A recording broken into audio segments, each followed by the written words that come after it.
a farmacocinética e vamos estudar a farmacodinâmica. E aí, eu começo com vocês separando, né, essas duas áreas, cinética e dinâmica. A cinética é uma partezinha da farmacologia que a gente vai começar com ela hoje, né? É uma coisa rápida, né? Talvez aí em 3 aulas a gente mata, né? Ela.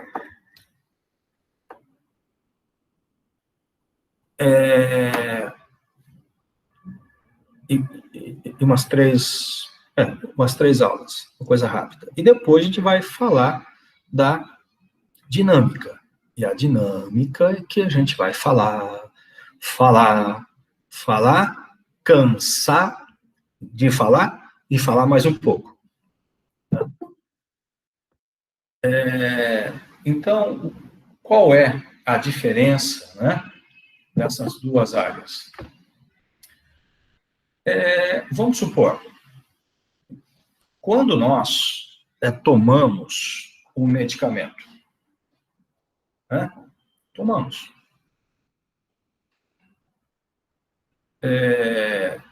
O medicamento. Muito bem. Você pega lá um comprimido e toma ele. Existem duas coisas que podem acontecer. Uma coisa, o que será que o nosso organismo fisiológico vai fazer com aquele comprimido? O que será que ele faz? Quando chegar no estômago, o que será que o ácido, as enzimas, o suco gástrico vai fazer? Vai tentar solubilizar, quebrar aquele comprimido, dissolver ele, né? Certo? E aí ele vai precisar ir aonde? Para o nosso sangue, ele vai precisar atravessar as barreiras biológicas, né? E nossas células, as membranas, para chegar até o sangue. No sangue, ele precisa se distribuir pelo nosso organismo para chegar até o seu alvo. Mas a gente não pode esquecer que esse comprimido é algo de estranho para o nosso organismo. Então, nosso organismo vai tentar o quê? Modificar e excretar esse medicamento. Então, ele vai passar pelo fígado, ele sofre ação de enzimas, que a gente chama metabolização, ele vai passar pelos órgãos excretores, principalmente o rim, e ele vai ser excretado, né? Então, veja, isso que eu disse, né, bem simples, né, e resumido, é tudo que o nosso organismo poderá fazer com esse medicamento. Tudo isso eu falo que é farmacocinética, tá? Então, a parte da cinética é tudo, tá, que o nosso organismo vai fazer com aquele medicamento. Tudo bem, gente? Agora, o que será que esse medicamento vai fazer no nosso organismo? Aonde ele age? Como ele age? O que ele provoca? Efeitos farmacológicos, efeitos adversos. O que ele faz? Né? Então, tudo isso, tá, é farmacodinâmica. Tá? É a dinâmica do fármaco. Tá? Tá, assim, é claro isso, gente? A separação? cinética, dinâmica. Qualquer dúvida, eu já falei, é só abrir aí o microfone, pimba, ok? Fazer a pergunta. Maria Vitória Gonçalves, o senhor vai colocar a aula no mudo? Vou. Ela já está, tá? Se você... deixa eu explicar uma coisa para vocês. Gente, a farmacologia 1, ela aparece no mudo compartilhada. Farmácia e enfermagem. Apesar de que a farmácia é de manhã, a enfermagem é à noite. Então, eu não consigo, certo, abrir duas comunidades.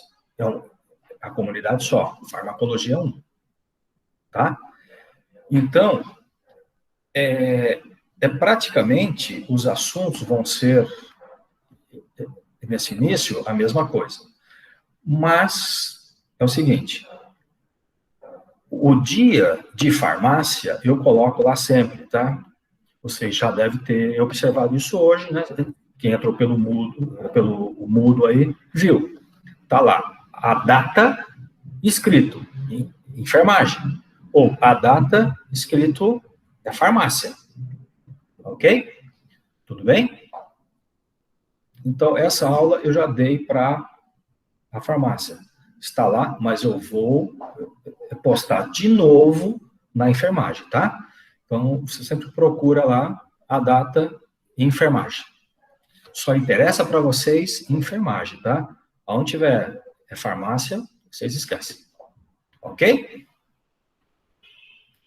A dinâmica? Sim. A dinâmica, gente, é tudo que o comprimido vai fazer ao nosso organismo. Aonde ele age, como ele age, qual é o efeito farmacológico, tá? E quais são os possíveis efeitos adversos. Então, tudo que o medicamento vai fazer para nós, isso é dinâmica. Ok? Tudo bem? Beleza. Não, por isso. Está aparecendo aí a aula? Gente, quando eu estou... Sim, professor, está aparecendo sim. Sim, agora está. Ótimo. Então, gente, quando eu compartilho o slide, as mensagens somem aqui a minha tela. Eu não sei se tem alguma forma de aparecer, não tem. Eu sei que não, Tem não, aparece. Tem não. Hã? Não tem não. Se eu não me engano, não tem. Então, dúvidas é pelo microfone, então, tá bom? Beleza. Vamos nessa. Oi. Eu tenho uma pergunta sobre a dinâmica.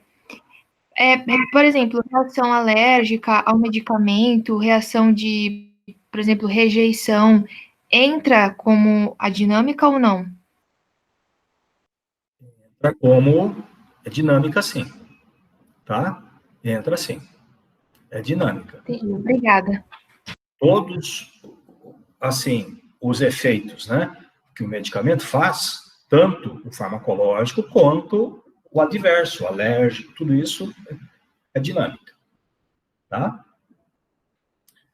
Gente, para a gente começar cinética, para a gente estudar a cinética, nós precisamos que o fármaco seja o quê? Administrado, não é isso?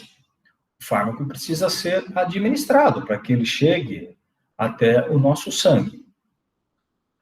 E aí, nós temos as vias de administração, né?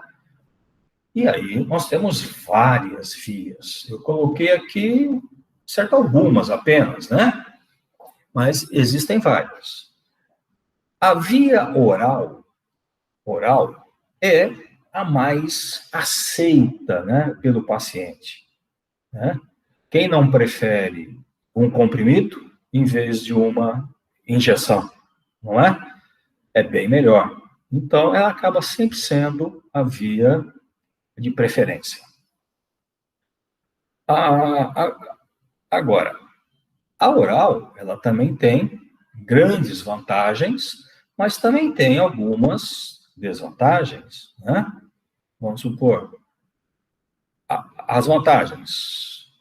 É fácil de administrar, não tem dor, não tem nada. Eu posso administrar várias formas farmacêuticas. Eu vou falar já já o que é forma farmacêutica, né? E as desvantagens, eu não posso dar se um paciente está inconsciente, não é? Eu não posso dar se o paciente está com vômito, certo?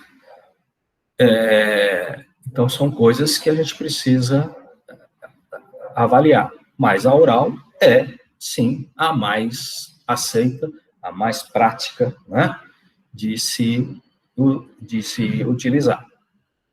E, como eu disse, a oral, ela aceita a maior quantidade, né, de formas farmacêuticas. Então, vamos abrir um parêntese aqui. O que seria forma farmacêutica?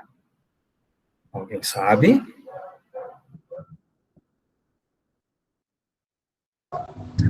Como o medicamento se apresenta, comprimido, Exatamente isso. supositório, Exatamente se ele isso. está em A gel. forma farmacêutica é como ele vai se apresentar. Se é comprimido, se é cápsula, se é pílula, se é supositório, se é injetável, suspensão, gotas, enfim, a forma, né? Como você pega ele para administrar, certo? Muito bem, fecha aí os parênteses. Então, a oral é essa daí, né? Uma outra via que também é utilizada, né? Já foi muito mais que hoje, mas ainda é utilizada, não, desculpa, tá? Eu ia falar da intramuscular, tá? Que não está aparecendo aqui, tá? Intramuscular. A intramuscular é uma via, né, que a gente usa ainda, né, principalmente o deltoide ou o glúteo, né, e é uma via que tem uma absorção rápida, né, uma via com bastante vasos, né, então tem bastante sangue, a absorção é rápida, só que tem o inconveniente de gerar dor, né, dói. Ah, não dói nada. Dói. Dói. Um pouquinho, pelo menos, dói, né? Então, sempre gera um incômodo, sempre. Entre a oral e a intramuscular, vão preferir a oral, a não ser que é um caso, né? A intramuscular sempre tem uma ação mais rápida, isso aqui, então, é diferente, né? E tem também a intravascular, né? Que também é bastante utilizada, a intravascular, né? Principalmente em situações emergenciais, né? Porque você já está utilizando diretamente na veia, no sangue, desculpa, né? E aí o efeito do fármaco é praticamente que imediato, né? É muito bom. O inconveniente, né? A desvantagem é, se der alguma reação adversa, já foi. Já está no sangue. Aí é correr atrás para tratar o efeito adverso, né? Aí não tem como, certo? Enquanto que um comprimido, né? Você vai lá, se provoca vômito, né? Você vomita, faz uma lavagem, isso aqui. Agora, intravascular, intramuscular também, né? Não tem jeito. Certo? Muito bem. A transdermal ou a transdérmica, né? essa via, ela está aí por ser uma via que começou a ser utilizada há uns anos atrás, né? E está sendo, parece, bem aceita para alguns tipos de fármacos, né? Para alguns tipos. A transdérmica, gente, é aquela via que a gente usa como adesivo, né? O adesivo que você põe nas costas, põe no bumbum, né? Põe no braço. E nós temos aí adesivos de hormônios, né? Adesivos de nicotina para parar de fumar. E esse adesivo, ele é sobre a pele, íntegra, né? Ele vai liberando esse princípio ativo, né? E o princípio vai atravessando a derme, por isso que é chamado de transdérmica, né? Atravessa a derme, né? Até chegar a um vaso, né? E atingindo aí um vaso, ele está absorvido. Ok?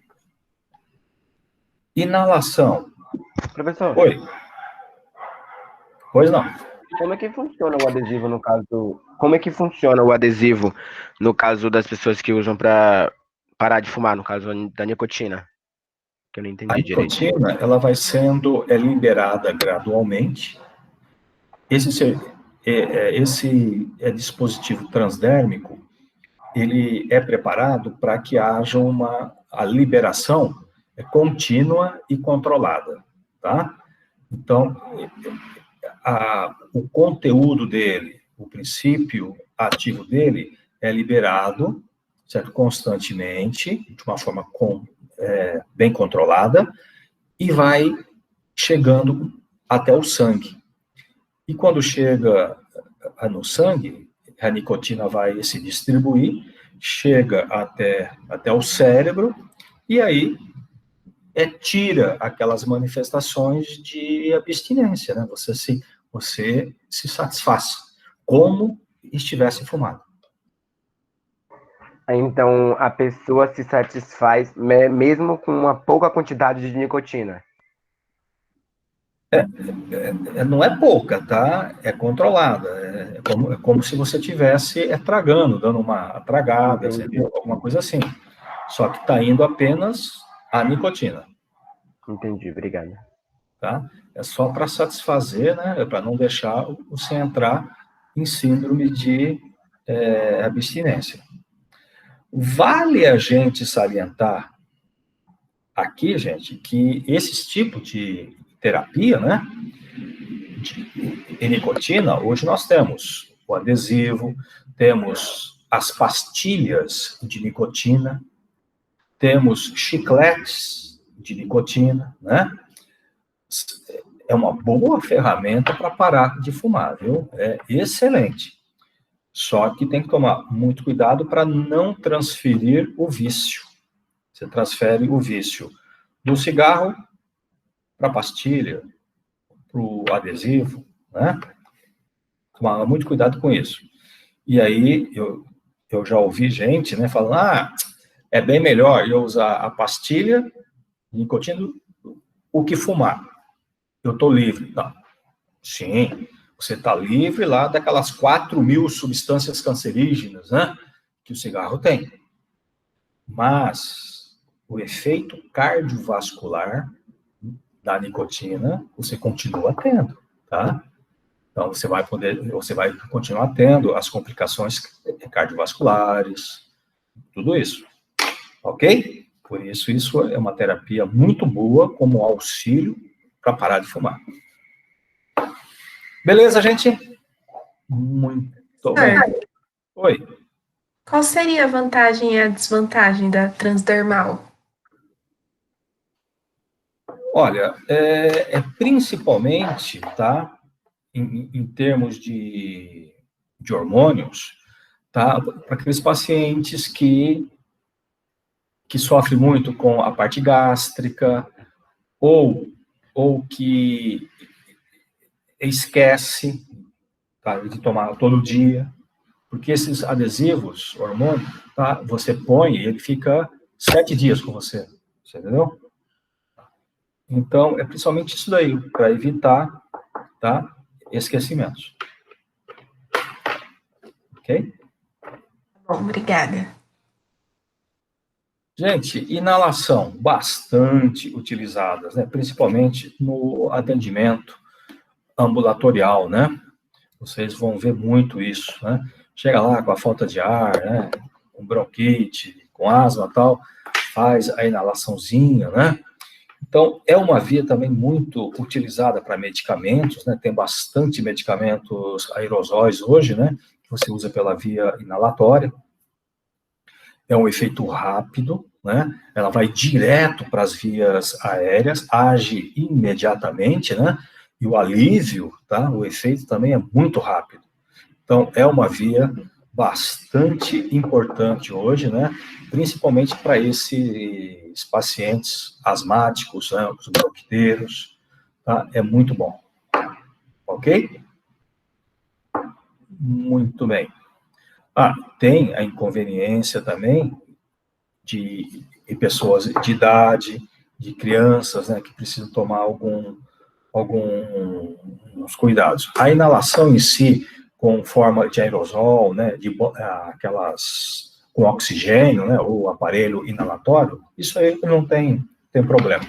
Mas as bombinhas, né, que muitas pessoas usam, né, o medicamento para asma, as bombinhas, a gente vai falar dela quando nós falarmos em aparelho respiratório,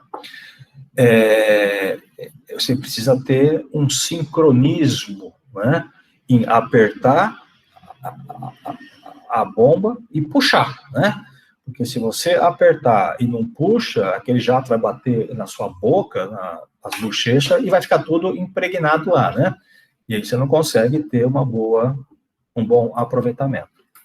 E é Professor, por isso que... Oi. O senhor poderia falar de novo da subcutânea, por favor? Subcutânea? A subcutânea, acho que eu nem falei ainda. Eu pulei, eu não falei ainda. Eu vou falar já, tá? Tá bom, obrigada. Então, o idoso e a criança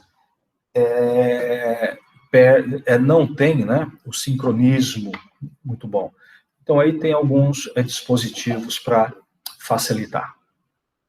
Muito bem. Voltando lá à subcutânea, que eu não disse ainda, eu pulei.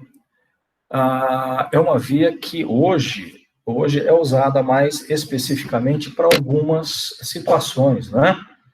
Como vacinas, insulina, né? Então, é uma via que é usada hoje para casos específicos.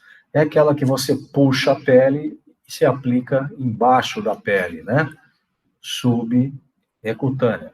Normalmente se usa uma agulhinha pequena, né? Para não perfurar, para não ultrapassar o tecido subcutâneo. E o conteúdo a ser administrado em uma via subcutânea é um conteúdo inferior a um conteúdo que você poderia aplicar, por exemplo, no músculo, né? No músculo a gente pode aplicar até 5 ml. Na sub, não. Na sub, no máximo, 1 ml, né? Então, é para quantidades já inferiores, né? Menores. Ok? E você pode usar... Oi? Professor, posso perguntar? Lógico. Então, a intravascular seria a antiga endovenosa? Então, em farmacologia, tá?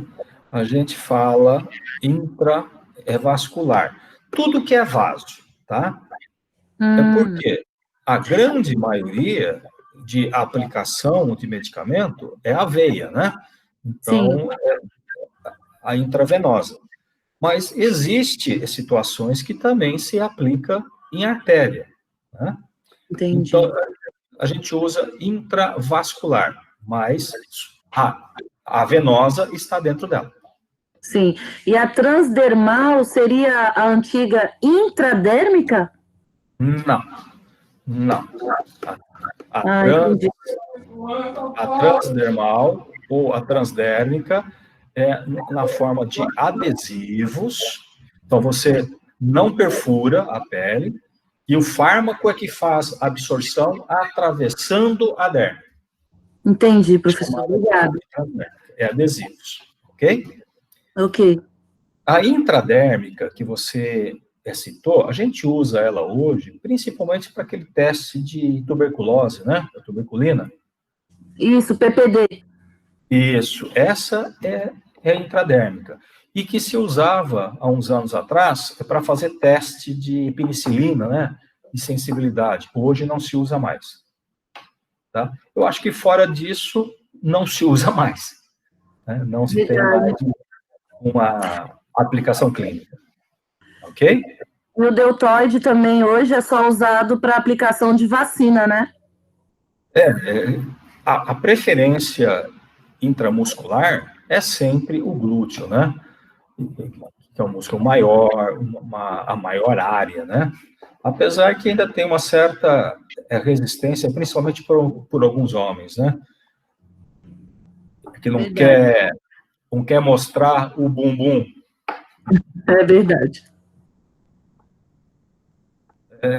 Gente, existe outras infinidades de vias que vocês vão ver no seu dia a dia em ambiente hospitalar, né?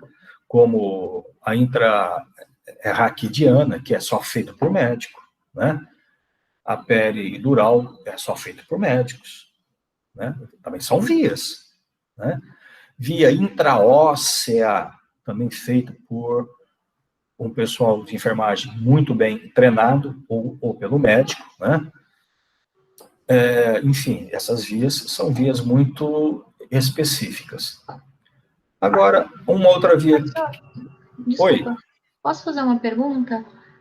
Você falou da transdermal, que é por adesivo. Quando Isso. você usa uma pomada na pele, também seria transdermal ou não? Não. Eu ia falar dela agora. Existe cremes, né? Pomadas, né? Que você passa sobre a sua pele íntegra, né? Íntegra. Veja bem o termo que eu estou utilizando, pele íntegra. Quando eu faço qualquer aplicação sobre a pele íntegra, tá? Eu estou usando uma via chamada via tópica, tá? Via tópica. Eu estou utilizando o fármaco sobre a minha pele, diretamente. A transdermal, eu estou usando um dispositivo em forma de adesivo, onde o fármaco está impregnado nele. E ele libera o fármaco gradualmente, para atravessar a derme. A tópica, não. Eu estou jogando o fármaco, massageando ele diretamente sobre a minha pele. E a absorção, quando houver, é na hora, entendeu? Ele não é controlada. Essa é a diferença. Ok? Tudo bem, obrigada. Então, a tópica, eu posso usar o creme, a pomada, unguento, loções, né? Tudo isso por via tópica. Lembrando que pele íntegra. Ok? Eu falei agora, principalmente 3 nomes: creme, pomada e unguento. Qual a diferença entre eles, gente? Existe? Não existe? Tudo a mesma coisa?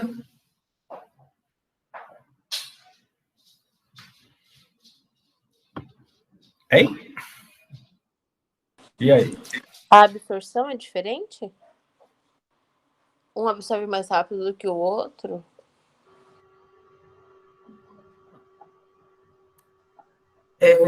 Creme, pomada, unguento, como eu disse no início da aula, são formas farmacêuticas, tá? É uma forma farmacêutica.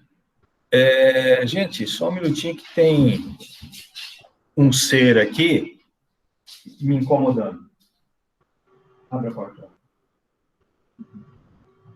Ô, na tela. É minha cachorra. Essas formas farmacêuticas, tá? O que elas têm de diferente é na sua forma. Vamos lá, então. Um creme, gente.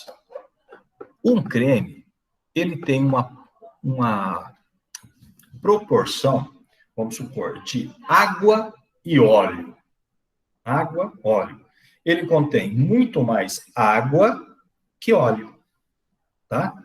Então, na realidade, ele é mais um hidro, né? Então, isso é um creme. O creme tem a porcentagem comparada entre água e óleo muito maior de água e pouco óleo. A pomada, gente, se você reparar, ela é mais oleosa, né, que o creme. Então, a concentração de água e óleo já são praticamente iguais. Por isso que ela é mais oleosa, tá? E quando eu pego unguento, a porção de óleo é maior que de água. Então, ela é mais oleosa ainda que a pomada, tá?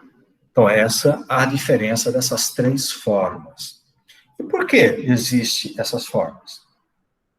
De acordo com a área que você vai utilizar. Vamos supor, você pega uma área como axila, virilha, né? Que são áreas onde você transpira muito. Nós chamamos de área úmida. Essas áreas úmidas, gente, eu não posso utilizar a pomada, e muito menos unguento. Não posso. Área úmida, eu tenho que usar o creme, tá? Creme. Isso por quê? Porque ele não vai impedir a transpiração. Ok? Já a pomada, ela já é mais utilizada para áreas secas, tá? Área seca, onde eu tenho uma parte mais ressecada, então ela é para garantir, né, a umidade da pele, para que a pele não transpira muito, para que a pele não fique mais seca, tá? E unguento já é para áreas, principalmente, tem unguento, né? O unguento de picatro de butezim, a gente usa para áreas, assim, vamos supor, queimadas, né? Onde para evitar a perda de líquido mesmo, né? Para não que haja a transpiração excessiva, você desidrate, né? Por uma área mais queimada, tá? Então, é mais ou menos isso.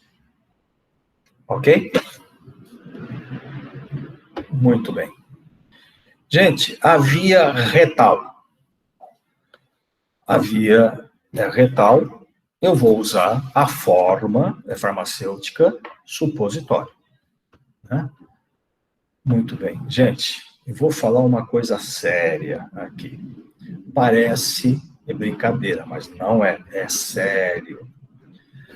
Nós temos que respeitar as formas farmacêuticas. Tem que respeitar. Se é um comprimido, eu vou tomar ele pela boca. O comprimido, ele pode ser amassado, pode ser triturado, não tem problema. Agora, uma cápsula. Para que vem uma cápsula? Algum motivo tem.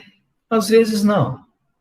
Às vezes é só porque aquele princípio ativo, ele não se agrega bem, né? Então, você imprensa ele, mas ele se desmancha. Então, ele não tem como ser sem comprimido. Ele vai ter que ser em cápsula. Esse até você pode abrir e tal, são poucos, tá? Agora, a grande maioria das cápsulas são para o quê? É proteger aquele princípio, né, do estômago ou da boca, né, é muito amargo ou sofre ação pelo ácido. Então, eu tenho que tomar ele em cápsula. A drágia, ela é dura, né? Ela vem com revestimento liso, né? Duro, e normalmente esse revestimento é açucarado, né? É doce.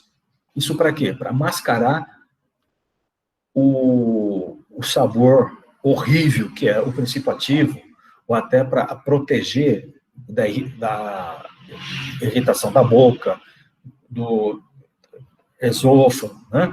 Então é feito a drágia. Eu não posso quebrar uma drágia.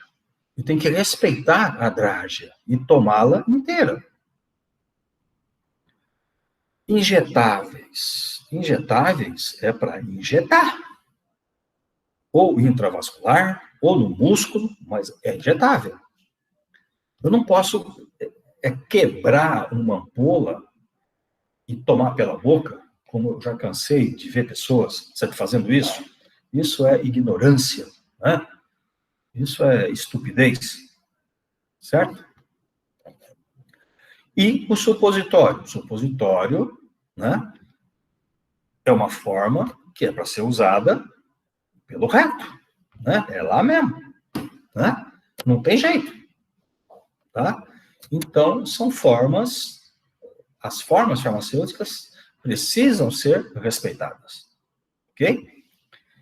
Gente, o reto, tá? A via retal já foi mais utilizada do que é hoje, né?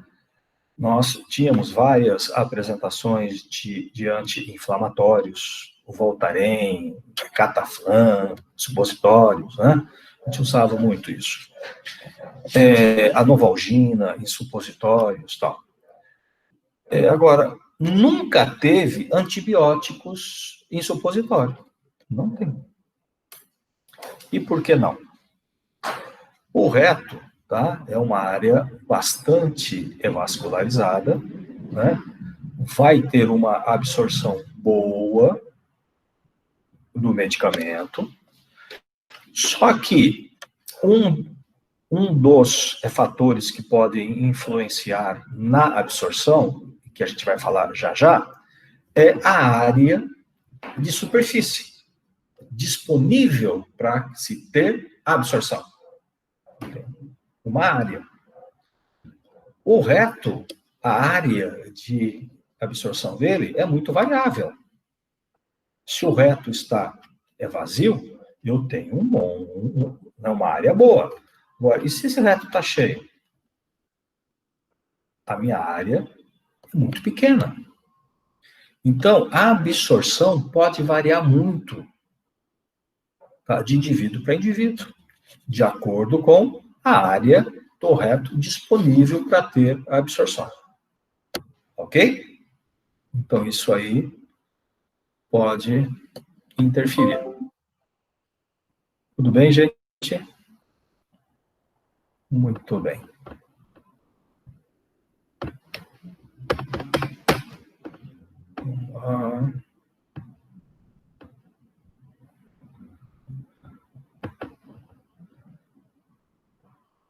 Gente, absorção de fármacos. O que seria a absorção? O que é absorver? Alguém poderia definir a absorção? É o caminho que o fármaco percorre desde a via que ele é administrado até chegar na corrente sanguínea. Quem está falando? Beatriz. Beatriz? Você pegou isso aonde, Beatriz? Na sua aula. É que eu assisti por engano. Hã? Eu assisti a aula de farmácia, eu achei que era para enfermagem. Tô vendo que você está falando umas coisinhas aí, certo? Muito bem, Beatriz. Exatamente isso, né? Então, repetindo o que a Beatriz disse, né? Que está exatamente correto, muito, tá? Está correto. É o caminho, né? Que o fármaco ele vai percorrer do local de administração até a chegada na circulação. Isso eu chamo de absorção. É o caminho que ele vai percorrer. Eu disse para vocês que o fármaco, para ter ação, ele precisa chegar no sangue. Ele tem que estar na circulação. Então, independente da via que eu que eu utilizar para administrar, ele vai ter um caminho até chegar na circulação. Então, eu vou fazer uma outra pergunta e a Bia não vai responder. Qual via que não tem absorção? Bia não passa cola. É a intravascular, porque ela já vai direto dentro do vaso. Quem tá falando? Quem falou? Foi você, Bia? Marina. Não parece vocês conversando comigo aqui. É Marina que falou, professor. Marina? Tá legal, Marina. Exatamente isso, então. Marina?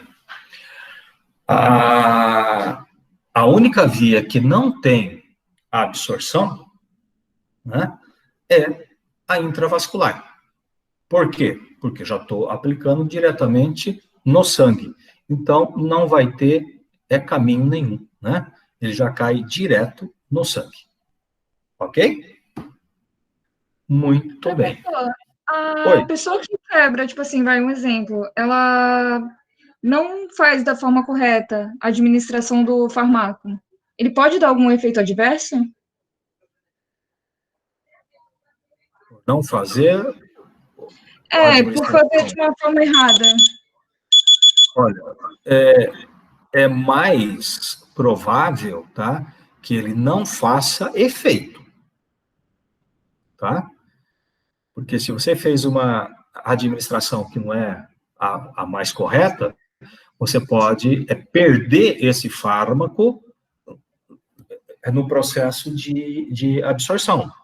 E se você perde, ele não chega em concentrações suficientes no seu sangue para chegar até o seu alvo de ação. Ah, entendi. Okay? Então, você perde o efeito dele. Tá? Foi claro? Foi sim. Então, gente, a absorção é o caminho que esse fármaco vai percorrer, né? Do local de administração até a circulação. E eu lembrei agora de uma via importante que é utilizada. A via sublingual, gente. Embaixo da língua. Aqui. Né? Veja, existe forma farmacêutica SL, que quer dizer sublingual, tá? Existe essa forma. Existem algumas práticas médicas por aí que umas nem tanto, mas outras são erradas, né? Utilizar um comprimido embaixo da língua. Comprimido é oral, é engolir, é deglutir, certo? Não é por embaixo da língua. Vocês vão ver isso com toda a certeza, se já não viram, numa situação de atendimento emergencial, né? Em PS e tal, UBS aí, pacientes hipertensos e médicos colocando captopril embaixo da língua. Isso é corriqueiro, é uma prática médica, tá? Só que o captopril, gente, ele é um comprimido. E ele tem um pH que é ácido, tá? E esse pH ácido, você colocando ele embaixo da língua, ele vai queimar a sua boca, tá? Então, é uma prática que é feita, isso aí, corriqueiramente. Eu sei, exatamente, Vitória. Eu sei disso. Eu sei disso. Os médicos mandam colocar embaixo a língua. Agora, são médicos que não conhecem farmacologia, tá?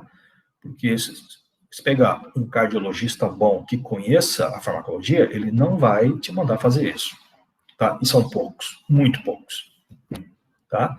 O captopril é comprimido, ele é para ser deglutido, tá? Então, isosorbida, existe a forma que é sublingual, e existe o comprimido. Comprimido deglute.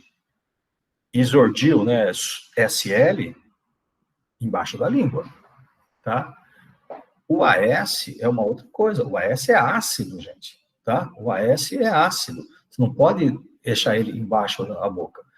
Mas, se você quer ter uma absorção mais rápida do AS, né, então você põe ele, tá? Você mastiga ele, então, entendeu? Você mastiga, ele vai ser absorvido por toda a mucosa, tá? Mas existe essa prática. E por que eu estou falando disso? Porque a sublingual, gente, a gente está falando em absorção, né? Ela tem uma absorção muito rápida, muito rápida. Aqui embaixo da língua tem 2 canaizinhos que saem aqui debaixo da língua e vai diretamente para a veia cava, diretamente para a veia cava. Então, você dissolvendo ele embaixo da língua, ele cai, vai direto para a veia cava, já vai para o coração e distribui rapidamente. Então, é um efeito rápido, tá? E é por isso que eles colocam embaixo da língua, tá? É para ter essa absorção rápida, tá? Como eu disse, alguns comprimidos até pode pôr um alprazolam, né? Que não tem um pH, é muito próximo, né? O neutro, você não tem muita interferência. Agora, fármacos ácidos, não põe embaixo da língua. Vai te complicar. Ok? Muito bem. Então, absorção, isso daí. Gente, a absorção, que é esse caminho que eu disse, né? Que o fármaco percorre do local de administração até a chegada dele na circulação, esse caminho, ele pode sofrer ele pode sofrer influência de alguns fatores, né? Como, por exemplo, concentração do fármaco. Quanto mais concentrado for o fármaco, mais rápido a absorção dele. Absorve-se mais rápido, tá? Então, essa concentração pode influenciar. Agora, pH do meio. pH. Gente, todo fármaco é um composto químico. Um composto químico, ele tem um pH. Os fármacos, normalmente, são levemente ácidos ou levemente alcalinos. Tem uns que são mais ácidos, né? O ácido acetilsalicílico, o captopril e tal. Mas, normalmente, eles tendem a ser ácidos fracos ou base fraca. Então, existe um pH. E nós temos um pH no estômago, que tende a ser o quê? pH ácido. E temos um pH a nível de duodeno, passando pelo estômago, saindo no duodeno, o pH muda. O duodeno é um pH alcalino, né? Onde eu tenho lá o bicarbonato que chega lá, né, vindo do pâncreas e tal, e alcaliniza o duodeno, né? Que é justamente porque o duodeno ele não tem mais aquela proteção, aquele mucocito protetor, né? Que o estômago tem. O duodeno ele não tem. Então, se chegar substâncias ácidas lá, vai machucar, vai danificar, vai virar uma úlcera. Então, eu preciso desse bicarbonato. Por isso que o duodeno ele é alcalino. Gente, aí entra um pouquinho de conhecimento de química, né?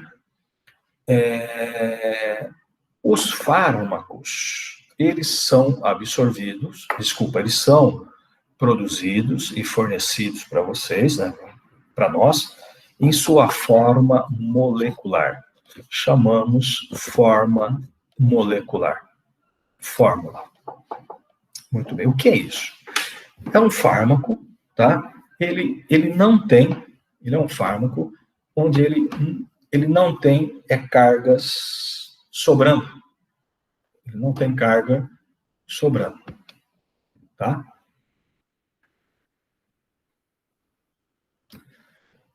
Então, você administra esse fármaco. Muito bem. Aí, gente, quando você põe uma substância alcalina em meio ácido, tá? Vai haver a reação entre uma base e um ácido. Então, se eu der um fármaco alcalino, o paciente, ele toma esse comprimido. Aí chega a nível de estômago. O fármaco alcalino, estômago ácido, vai haver uma reação entre a base e um ácido. E o que vai acontecer? Vai acontecer o que a gente chama de ionização. Ionização. Na ionização, tá, esse fármaco ele é modificado e ele pode ficar com cargas sobrando. Essa carga pode ser negativa, ou essa carga pode ser positiva. Tá? Muito bem. Então, o fármaco foi ionizado.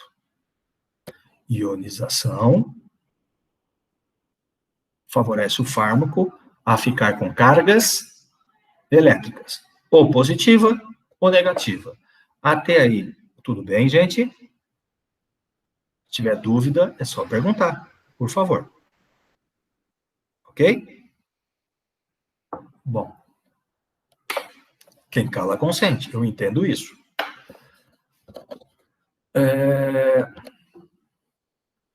Então, ok, Vitória. Então, gente, agora vamos lá para um conhecimento que eu acredito que vocês já tenham. Vocês devem ter visto em fisiologia, né? A membrana celular. Vocês viram que para ter um estímulo, essa membrana precisa despolarizar, não é? Depois repolarizar. Vocês viram isso, certo? Se vocês viram isso, então vocês sabem que a membrana ela tem cargas, né? Em seu estado de repouso, ela tem um predomínio interno negativo e externo positivo. Lembra disso? Muito bem. Então, um fármaco vai atravessar a membrana. Ele não vai? Se ele está no estômago ou ele está no intestino, e ele precisa chegar onde? No sangue. Para chegar até o sangue, ele precisa atravessar membranas, e não só uma, várias membranas. Ok? Se esse fármaco ionizou, vamos supor que sobrou uma carga negativa nele. A hora que ele chega na membrana, a membrana fora, ela tem o quê? Tem carga positiva. O fármaco está com carga negativa. Positivo com negativo se atrai. Ótimo. Pimba, atravessa. Só que quando ele chega dentro, ele é negativo. E dentro ele tem o quê? Negativo. Negativo com negativo vai haver o quê? A repulsão. E aí esse fármaco volta. Perceberam?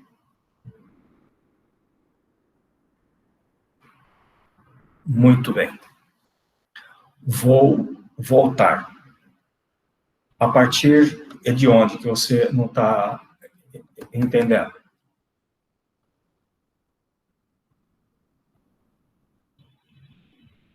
Desde o começo?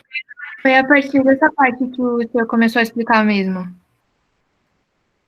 Fármaco ácido, Isso. estômago ácido, ou fármaco alcalino, estômago ácido. Certo? Vamos supor que eu administrei um fármaco alcalino em forma de comprimido. Vai chegar no estômago o fármaco alcalino e o estômago ácido. Então, agora você esquece fármaco. O que você tem que saber é que é uma estrutura química alcalina e uma estrutura química ácida, que é o ácido clorídrico e o fármaco. Ácido e base vão se encontrar. Opa, deixa eu ver que eu perdi aqui. Na administração de medicamento tem uma ordem específica. Por exemplo, o paciente tem prescrito omeprazol e Dramin no soro. Posso administrar primeiro o omeprazol para ocorrer a proteção gástrica, já que o soro irá demorar para ser administrado totalmente? Ó, não, tá? Não tá. Se você está fazendo via soro, tá? Não tem essa ordem. Pelo menos entre esses dois, tá? Porque existem fármacos que não podem ser administrados juntos, que a estrutura química dele interfere. Aí você não pode. Mas, no caso, eu não me recordo de interação entre omeprazol e Dramin. Não me recordo. Pode fazer aí os dois, não tem problema nenhum, tá? Eu daria a preferência pelo Dramin, até antes. Por quê? Porque ele age muito mais rápido. O efeito dele é praticamente imediato. O omeprazol não, tá? Ele leva algum tempo para começar a fazer o efeito. Ok? Voltando aqui. Fármaco ácido, estômago. Desculpa. Fármaco básico, alcalino, e estômago ácido. Chegou no estômago, base com ácido reage. E aí vai fazer o quê? Ionizar. Tá? Isso aí é química, tá? Não se preocupa com isso. É química. O que eu quero que você entenda é que quando ioniza, libera carga.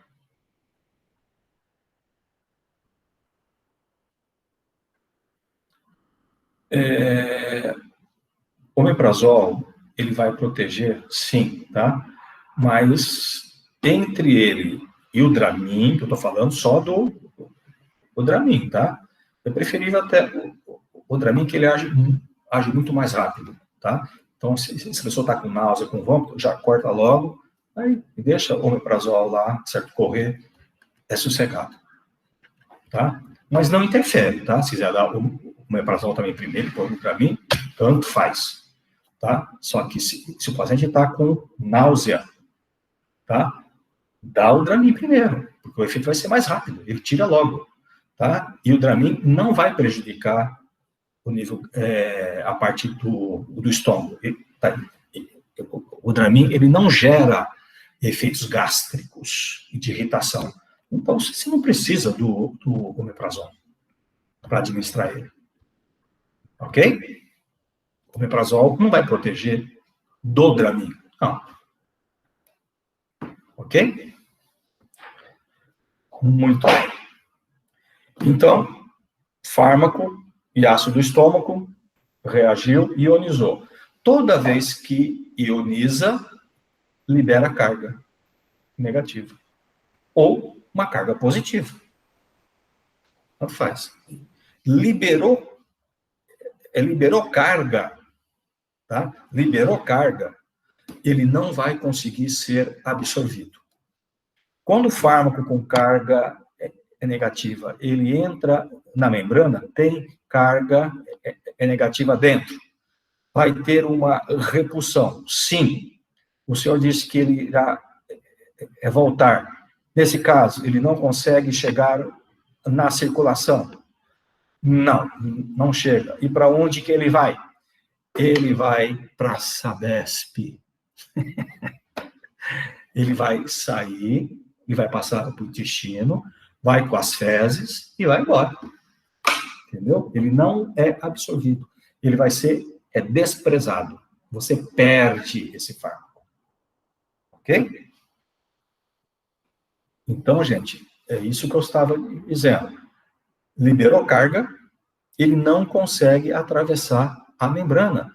Porque se a carga é positiva, chegando perto já da membrana, se é positivo com positivo, ele volta. Se a carga é negativa, atraiu, entrou, mas dentro é negativo, volta de novo. Não tem jeito. Então, eu perco. Então, como é que eu faço? Como é que eu faço?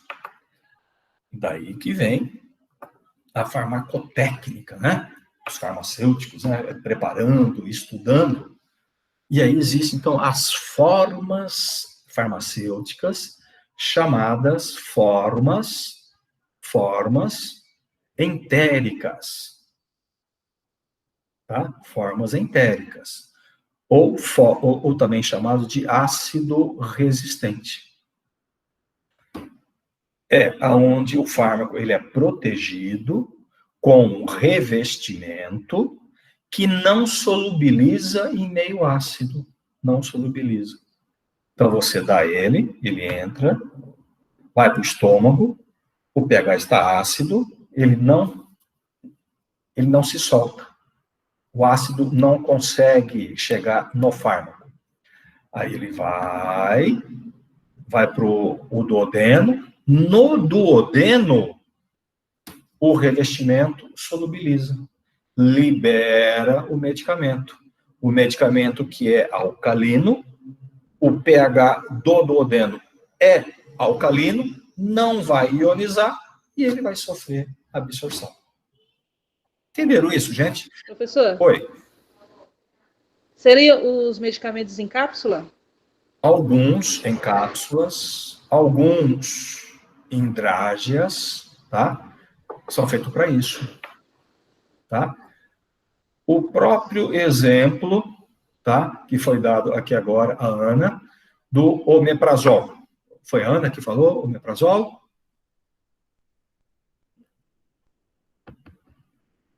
Não, a Vitória. Né? Omeprazol. Gente, o omeprazol é que hoje existe omeprazol para ser injetado, né? Líquido. Mas até uns anos atrás não tinha, era só cápsula. E ainda tem cápsula, né? Ou qualquer outro fármaco dessa mesma linha. Se você pegar uma cápsula de omeprazol, você pega ela e chacoalha ela. Ela parece um guiso, não é? Ela vem cheio de bolinha dentro. Tá?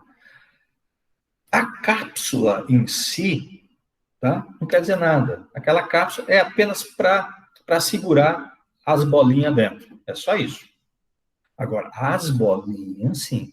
As bolinhas é um revestimento resistente a ácido. O omeprazol, ele está dentro das bolinhas. Dentro delas.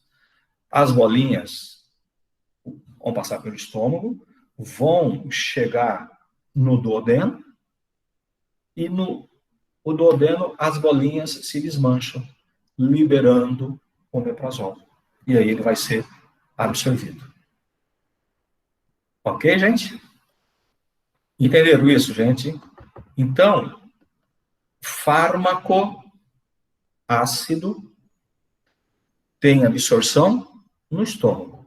fármaco alcalino, absorção duodenal. Beleza?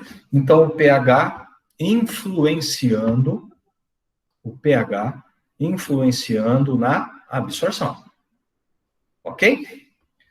Uma outra coisa que influencia na circulação, gente. Na absorção. Eu já estou cansado, gente. Desculpa. Um outro fator que influencia na absorção. Circulação. Muito bem. O fármaco ser absorvido, ele não precisa chegar no sangue? Precisa, não é? Então, quanto mais sangue eu tiver próximo do local de administração, melhor será a absorção. Ok? Isso é importantíssimo, né? Quando eu faço uma aplicação de injeção, vamos supor, eu uso o deltoide ou eu uso o glúteo, né? Eu estou fazendo a aplicação no músculo, se a técnica for bem feita, eu estou injetando no músculo. O músculo, ele é altamente vascularizado, tem muitos vasos, muito sangue, então eu vou ter uma excelente absorção. A absorção vai ser muito boa e rápida, certo? Agora, o que acontece em alguns casos, principalmente em drogarias, que, né, você vai lá tomar uma injeção, né, aí um contraceptivo que as mulheres tomam muito, né, isso daí, e chega lá, tem só farmacêutico homem, né, vai tomar, né, uma coisa que a gente observa muito, né, você vai lá na praia, de fio dental, lindo, maravilhoso. Agora, vai na farmácia para tomar injeção, aí que vergonha. Não tem cabimento, né? E aí, o que acontece muitas vezes? Você vai lá, com uma calça jeans, solta um botãozinho em cima, faz um sacrifício desgraçado, né, para aparecer só que a partinha gordinha, né, aqui de cima do bumbum, e o cara, certo, muitas vezes, intimidado pela a situação, vai lá e pimba, aplica lá ainda. Será que ele está alcançando o músculo naquela área? Com certeza não. Ele está pegando mais o tecido adiposo, gordura, e aplicou. Aí você vai perceber que dói pra caramba. Aí você chega em casa, vê aquele caroço, começa a rolar. Oi. Desculpa interromper o senhor. O senhor poderia falar, por favor, de novo, sobre a absorção do medicamento ácido e alcalino? Que o senhor tinha dito onde ocorre. Só que eu não... Já eu falo, tá bom? Deixa eu só não terminar. peguei muito bem essa parte. Aqui, que eu já volto lá, tá? Já. Então, você pegou... Tá bom, obrigada. Uma parte gordurosa. A parte gordurosa. O tecido adiposo é muito pobre em vaso. Então, vai ficar aquilo lá acumulado. Até, se não foi feita uma asepsia boa, pode criar até um abscesso, né? Então, veja, eu estou aplicando numa área pouco sangue, pouco vaso. A absorção não vai ser legal, vai ficar lá acumulado. Isso pode ser até perigoso. Então, a circulação no local da administração é importantíssimo. Ok? Voltando lá, não sei bem até que ponto que você quer que eu volte para falar do fármaco ácido e base. Quem perguntou? favor. Não, professor, não precisa mais, eu já consegui pegar já. Tá, Já me ajudaram aqui. Pode falar sem problema algum, gente, tá? Se tiver dúvida, pode perguntar. Professor, muito obrigada, viu? No caso da via oral, duas medicações com formas farmacêuticas diferentes, uma líquida e, no caso, comprimido, diferem na absorção? Difere. Difere, sim. A forma farmacêutica pode facilitar, né? Porque, você veja bem, quando você usa um líquido, uma gota, você está usando já o fármaco em sua forma solubilizada. O comprimido não. O comprimido, ele vai precisar se desintegrar para depois solubilizar. Você perde muito tempo aí. Então, o líquido, tá? A gota tem um início de efeito muito mais rápido. Tá? A gente costuma muito, né, utilizar, um exemplo simples aí, o Buscopan, né? Tem comprimido e tem gotas, tá? Se você tomar o comprimido ou tomar a gotas, você vai perceber, tá? Que o gotas, ele vai começar a agir mais rápido. Tá? Professor, sim.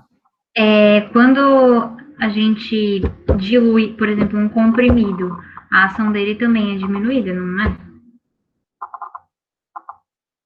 Quando você quebra um comprimido, é isso? E dissolve ele? Isso.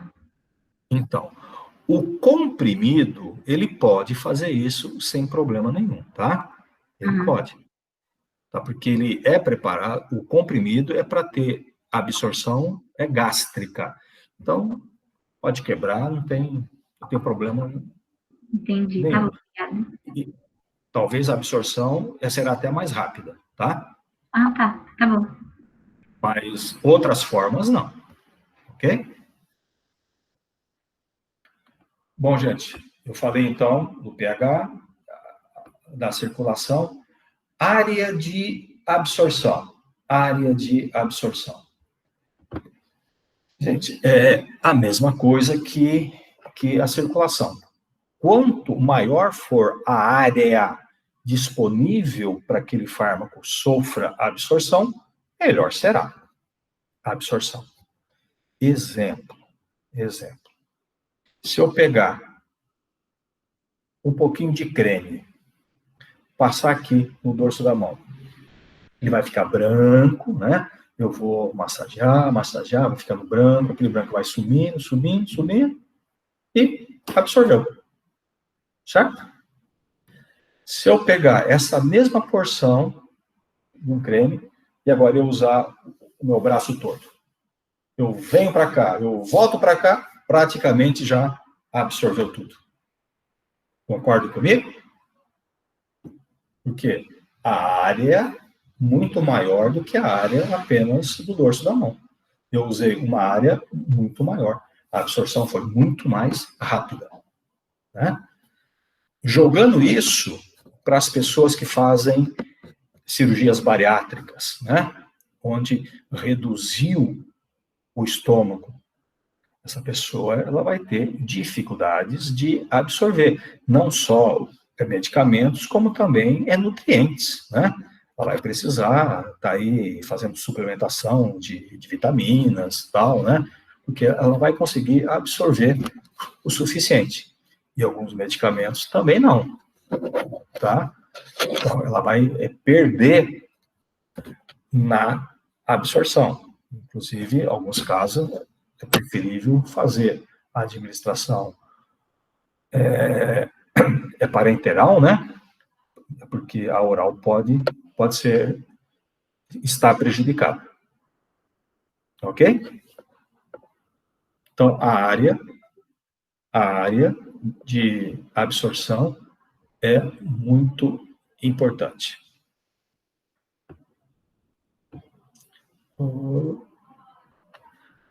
Gente, algumas interações, tá, com alimentos também pode sofrer interferência, pode interferir na absorção. Isso daí, gente, é difícil a gente falar, o fármaco tal pode, fármaco tal não pode. Isso a gente não tem isso, né, na cabeça, assim, né? E é por isso que a gente precisa, quando vai trabalhar com algum fármaco, procurar informações sobre aquele fármaco. Aí, com a prática, né, a gente vai guardando. Esse não pode. Tá, aquele pode. Você entendeu? Isso é só prática, tá? É um exemplo que nós já citamos hoje aqui, o captopril. O captopril é um fármaco que já é bastante conhecido. E o captopril, gente, ele sofre absorção, ele sofre interferência com a alimentação. Ele solubiliza muito a nível de gorduras, né, no alimento. Ele se dissolve a gordura. E aí é perdido, tá? Ele não consegue ser absorvido. Ele é eliminado com a alimentação. Então, você perde o captopril quando você dá ele junto com a alimentação. Então, o captopril é para ser administrado fora dos horários de alimentação. Ok?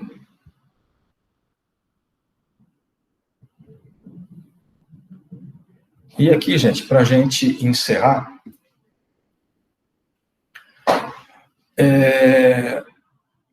uma outra coisa. Os fármacos, tá? Os fármacos, eles são, né? Já estou confundindo tudo. Os fármacos, eles têm uma propriedade. Ou ele é hidrossolúvel, ou ele é lipossolúvel. Ok? Então, o fármaco, ou ele é lipossolúvel, ou ele é hidrossolúvel. Isso quer dizer o quê, gente? Que o fármaco, ele pode se solubilizar em gordura, lipossolúvel. Ou ele pode se solubilizar em água, hidrossolúvel. De uma ou outra, tá? Uma das duas características o fármaco sempre vai ter, tá? Muito bem. Vou perguntar para vocês agora, qual fármaco vocês acham que sofre uma absorção mais rápida, mais facilitada? Hidrossolúvel ou lipossolúvel? Hidro. Hidro. Quem concorda? Eu, Marina. Quem? Eu. Hidro. Muito bem. Alguém discorda? Não? Muito bem. Eu pensei que seria as duas. Eu pensei que fosse as duas. A questão da absorção. Não, porque... é uma. Tá. Uma, mas presta atenção no que eu vou falar agora. Muito bem, todo mundo colocou hidro. E todo mundo errou. É que no caso vai depender do local da absorção, não é? Não. Bom, até pode, né? Até pode. Mas em se tratando de, vamos supor, de uma administração oral, uma administração muscular, tá? Vamos entender isso. Por que o lipossolúvel tem absorção melhorada, facilitada, mais rápida, e o hidro não? Vamos lá. Gente, eu disse que para ter absorção, o fármaco ele precisa atravessar o quê? Membrana. Membranas. Muito bem, membranas. Qual é a característica de uma membrana?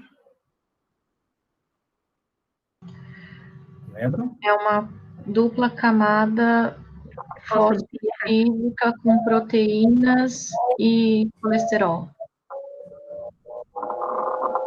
Em camadas lipídicas, não é? E proteína, né? É lipoproteica, não é isso?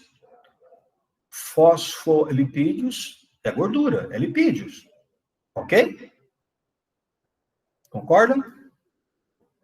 Então, gente, vejam bem, se eu tenho duas células, tá? Membrana. Todo mundo está vendo bem? Estão vendo? Sim. Então, membrana de uma célula, membrana de outra célula. E entre a célula tem o quê? Um poro, não é isso? Um porinho aqui, não é? A passagem. Gente, se o fármaco for lipossolúvel, ele chega aqui sobre as membranas, ele se solubiliza nas gorduras das membranas. Solubiliza e atravessa. Solubiliza e atravessa. Rapidamente. Rapidamente. O hidro não solubiliza. O hidro só vai passar pelo canal. Só pelo canal. Ou por transportador. Então, tanto o canal quanto o transportador é limitado. É limitado. Entendeu? Então, o fármaco lipossolúvel, ele consegue atravessar numa área muito maior. Então, a absorção dele é muito mais rápida. Certo? Exemplo para que vocês entendam bem. Alguém que toma um fármaco hipnótico para dormir, né? Aí para dar sono, né? Um Dalmadorme, um Lorax, né? Um Alprazolam, aí. Se esse fármaco fosse hidrossolúvel, para dormir, né? Ela teria que tomar esse fármaco, vamos supor, 6 horas da tarde para dormir às 9, 10. Você entendeu? E, no entanto, você toma como? Toma 15 minutinhos antes de ir para a cama, você tomou, daqui 15 minutinhos já está com sono. Né? Moleza. Por quê? Porque esses fármacos, para chegar até o SNC, eles têm que ser lipossolúveis. Porque para chegar até o nosso cérebro, existe o quê? A camada hematoencefálica, né? Que protege o nosso cérebro. E essa camada hematoencefálica é um complexo de membranas. E para atravessá-la, somente algo lipossolúvel. Lipossolúvel. Senão, não chega até o cérebro. Entenderam? Então, os fármacos lipossolúveis são absorvidos com muito mais facilidade. Beleza? Entenderam isso, gente? Então, a característica de solubilidade, né? Então, quanto mais solúvel esse fármaco for em lipídios, mais rápido será a sua absorção. Certo? Se for um fármaco que não solubiliza, mesmo que ele seja hidrossolúvel, ou mesmo lipossolúvel, mas ele é administrado em comprimido, e ele não solubilizar, ele não vai ter absorção. Então, essa característica aqui é importante. Tudo bem? Aí, gente, só para a gente entender aqui, biodisponibilidade e bioequivalência. Biodisponibilidade. Quando você toma um medicamento, vamos supor, né? Eu estou falando muito hoje, e não devia, viu, gente? Eu fiz uma cirurgia na boca hoje, aqui dentro. Eu estou com 6 pontos aqui em cima. E eu estou fazendo compressa com gelo, né? Estou tomando antibiótico. Eu tomei hoje o antibiótico, amoxicilina e clavulato, amoxicilina 875 miligramas, que é o antibiótico. Muito bem. Eu tomei. Desses 805 miligramas, dessa concentração, quanto será que chegou no meu sangue? Quanto será? Será que chegou tudo? Ou será que as 875 miligramas chegaram só 800?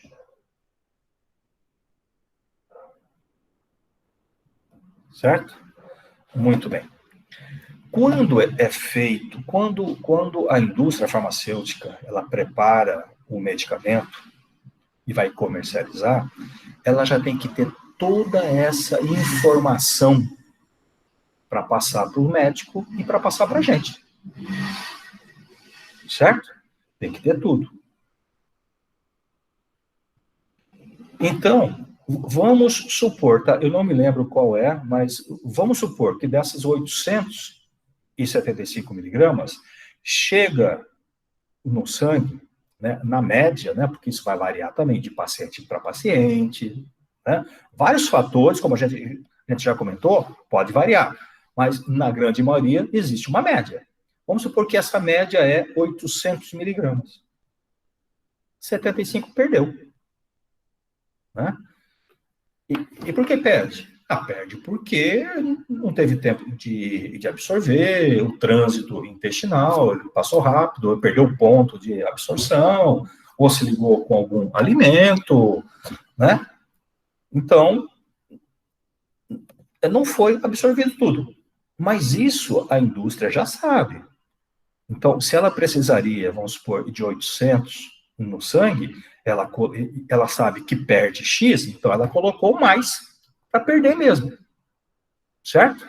Isso já é feito proposital. A indústria já sabe disso. Ela já fez isso, tudo muito bem calculado.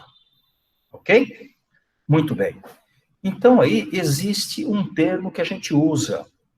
Qual é a biodisponibilidade desse fármaco? Se eu estou falando que eu tomei 875, supondo que chegou apenas 800, eu vou falar aqui a biodisponibilidade esperada é de 800 miligramas por cada comprimido. Ok? Essa é a biodisponibilidade desse fármaco. Tudo bem? Eu usei hoje, tá, um fármaco que eu chamo de original. O nome dele é Clavulin. Clavulin. Tá? É um nome comercial. Original. Muito bem. Aí, uma indústria farmacêutica, eu quero produzir uma imitação do Clavulin. Quero fazer o mesmo fármaco e comercializar ele. Tá bom. Ele vai lá, prepara 875 miligramas do ácido do amoxicilina, o clavulato, tudo certinho, a mesma coisa. É igualzinho ao Clavulin. Eu posso falar que é a mesma coisa? Para mim falar que é a mesma coisa, esse laboratório precisa submeter esse fármaco a um teste, chamado teste de biodisponibilidade. E aí eu preciso ver quanto desse fármaco X agora, tomando as 875 miligramas, quanto vai chegar no meu sangue. Eu tenho que testar isso daí. Fez o teste.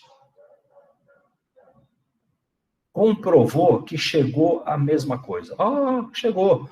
Não chegou certo 800, chegou 799. Ótimo! Existe uma margem aí, né? Mas chegou próximo a isso, muito bem. Esse fármaco, a biodisponibilidade dele é a mesma do fármaco original. Se ele tem a mesma biodisponibilidade, eu uso um outro termo para me referir a ele. Eu falo que ele é bioequivalente. Tá? Eu falo que ele é bioequivalente. Bioequivalente é aquele fármaco que tem a mesma biodisponibilidade do fármaco que ele está copiando.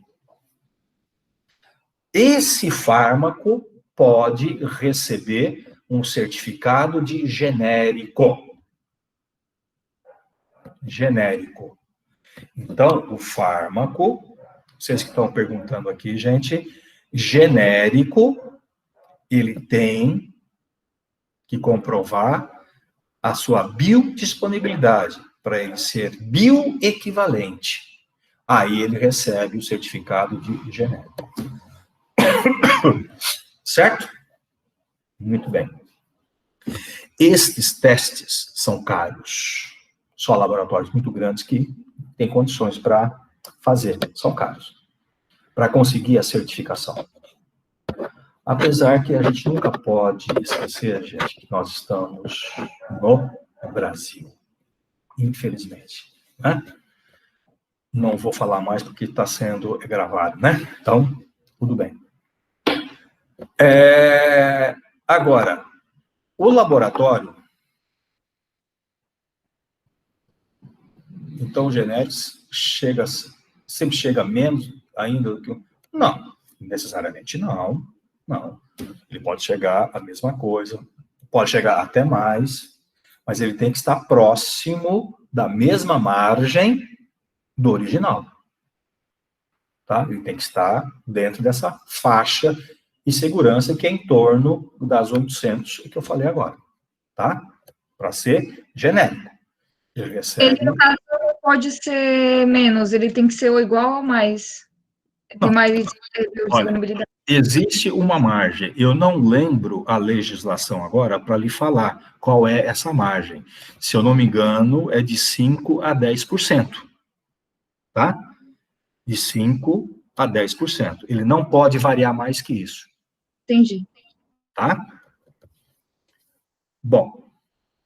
Agora, e o laboratório que não fez o teste de biodisponibilidade, mas ele também quer fabricar aquele mesmo medicamento.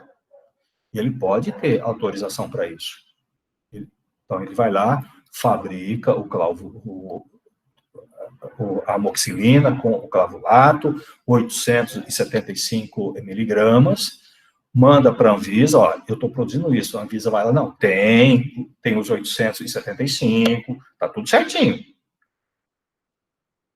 Só que será que esses 875 vai disponibilizar no sangue a mesma concentração do outro? Pode ser que sim. Eu espero que sim. Mas eu não sei. Não foi feito o ensaio clínico. Não foi feito o teste. Eu não sei. Então, ele é apenas similar. Viram a diferença de similar e genérico? O similar, teoricamente, ele tem que ter a mesma coisa. Mas ele não consegue, ele não comprovou através de testes.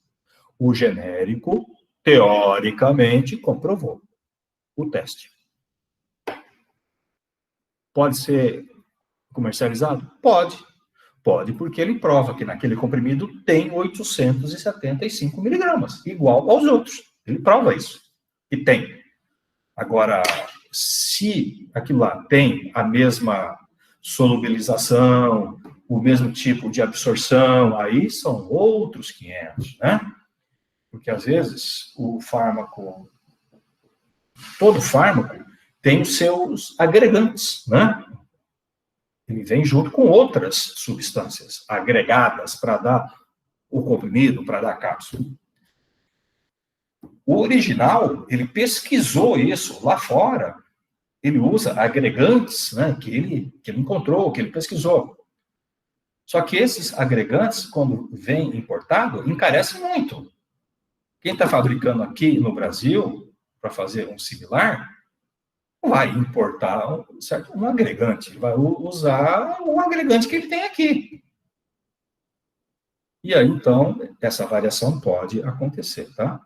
Infelizmente, pode acontecer.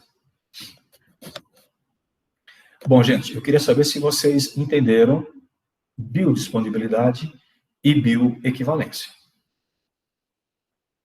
Tudo bem? Beleza?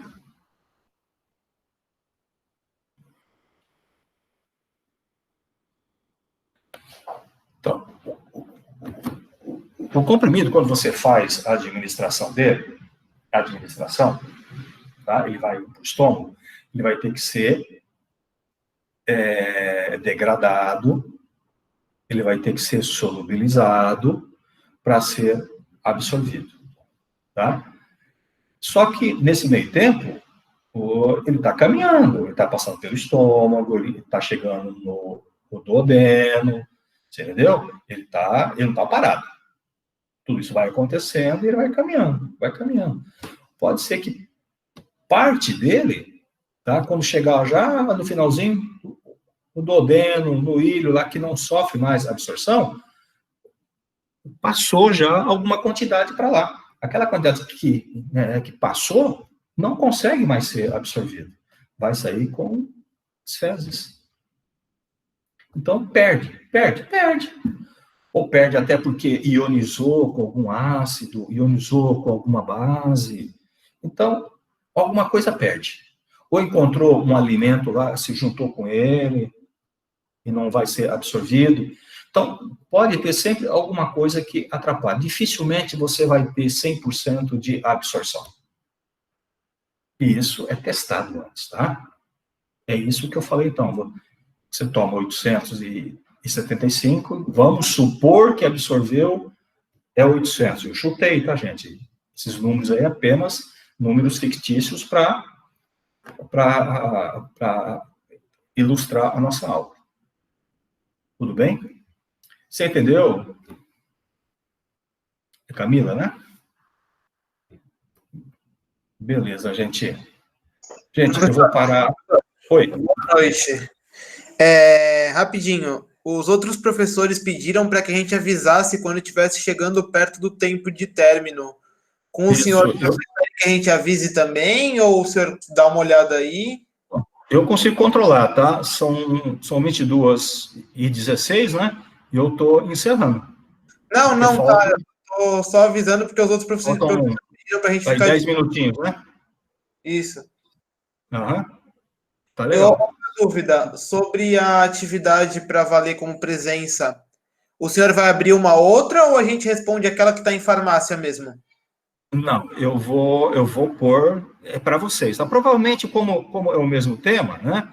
Talvez eu coloque a mesma coisa, mas eu vou postar no de vocês. Tranquilo, obrigado, professor. Tá? Agora, gente, eu vou perder um tempinho aqui, tá, para fazer uma chamadinha, e essas pessoas que estão aqui não precisam fazer o trabalho, tá? O trabalho é só para quem não está presente. Ok? Está claro isso? Os livros, eu não falei, né, dos livros. Professor, mas... Só uma correção. No horário aqui, a aula termina 10h15. Tá? 10h15? Só para 10h15. Desculpa, gente. Então, eu me enganei aqui. Não, tudo mesmo, bem. Só para lembrar. É 22h15. É verdade. Me desculpa. Eu estava com um 25 na cabeça. Não, é 15. Então, já foi. Então, foi o seguinte. Eu não vou fazer nem em chamada, tá? Hoje fica a presença para todo mundo. Ok? Fechou. Eu não foi afronta não, tá, professor? Só para lembrar, porque o Marcos falou, eu só corrigi, tá? Desculpa. Não, foi ótimo. Não, foi ótimo.